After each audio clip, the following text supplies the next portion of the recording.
Welcome back. On this episode, we will continue with what we were discussing in our previous episode. We were talking about the reasons why people actually object. But before I do that, I want to ask you a question. Do these episodes help you? Why don't you drop a note for us, drop a comment and tell us how these have helped you in your real estate journey on M&A Ambassadors, Becoming the USP, the Ultimate Sales Professional. Also drop a note and tell us if there are any particular topics you would like to see covered, and we will do our best to address them in the episodes coming up. Now, last episode, we talked about what are objections and that they are actually positive and it's an opportunity. We then looked at the psychology of objections. Why do people actually object? And we looked at 3 reasons in the previous video. The first, natural unconscious pattern, historical influence. The second reason was lack of proper trust and rapport building. The third was they cannot see the fit of the product to their need. We looked at the immediacy effect. When I cannot fully understand why this is the best opportunity for me, the immediacy effect kicks in. What I see in front of me is the money you're asking me to pay, but the benefit is unclear, or it may be in the future. So let's say it's a 7.5 million dirham villa, and I know that it's going to be handed over in 3, 4, maybe 5 years, but you're asking me to put 20%, 1.5 million now. So what I can see in front of me is the POI, the price of the investment, but the ROI, the potential returns, is somewhere in the future. And the immediacy effect makes me look at what I have to commit right now. And that can cause clients sometimes to resist or raise concerns. Now, the fourth reason why people object is perception becomes reality. Now, what does this mean? We hear a lot of comments and rumors in the market. We have hearsay remarks, gossip in the market.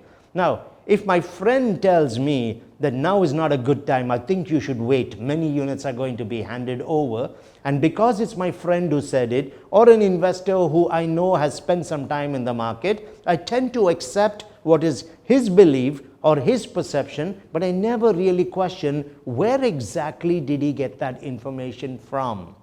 But because I have trust with him, he's a friend of mine, I accept his words, and now his perception becomes my reality. So when you speak to such a seller or a buyer, what do? They will immediately throw at you what they heard from someone, but they've never verified to check if that was accurate or just a perception. So perception can become reality. The fifth reason, very, very important, is a sense of loss of purchasing power and freedom. So what does this mean? Let's take an example. Let's say I have 50 million in my bank account. That's a good place to be. I know I can do whatever I want, whenever I want, without having to worry about where the money is coming from. That's a sense of purchasing power and a sense of freedom. I may not do any of those things, but just the fact that I can do it without having to worry makes me feel powerful and comfortable. But now I'm considering this 10 million villa. Now I feel maybe if I had to do another big transaction, I might have to think carefully because my purchasing power is reducing. I don't have the same freedom anymore when I'm locking myself into this. So that can cause people to feel slightly nervous, and they will hesitate or raise a concern or give an excuse instead of going ahead. So this loss of freedom and the loss of purchasing power, they haven't lost it yet. Just the sense that I'm going to lose it can make some people hesitate. And the sixth reason why they will object, which is actually a positive reason, is a negotiation tactic. It's a counter. They'll simply tell you the price is too high.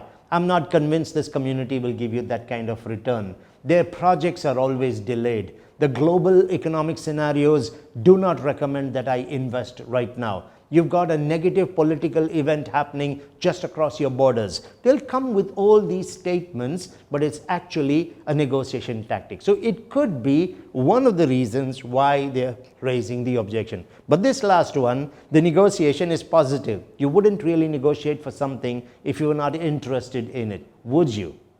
Now, what do we read from all of these concerns or reasons that they object. You need to understand that the client is in a position where he's just feeling unsure or nervous about taking the next step. Once we understand that there are some very genuine reasons for clients to raise a concern, our body language changes. We become more accepting, we become more open and inclusive. We empathize, we understand, we have open body language. We give genuine answers and seek to help the client. We build their confidence. Think about it logically. If you have not bothered to build the trust with your client, you did not present a product that actually took care of his need, and you're asking him to invest a lot of money, why would someone not be nervous in such a situation? So when we understand the reasons why they are actually objecting, we are going to be more open to helping them. Essentially, what is the client really telling you? I'm nervous, help me with this. They will never say it that way, but that is what is actually driving these objections. So get excited when these objections come up the next time.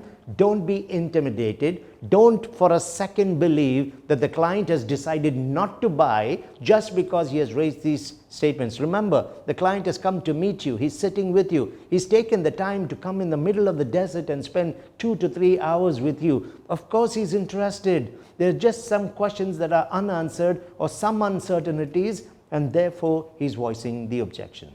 So the next time you hear any of these objections, get excited. The client is listening. He's giving you the opportunity to actually change how he's thinking and to close the deal and build long-term relationship. React positively and openly to all good objections. Don't forget to drop your comments or topics you'd like us to talk about. I want to thank you for your time on M&A Ambassadors, Becoming the USP, the Ultimate Sales Professional.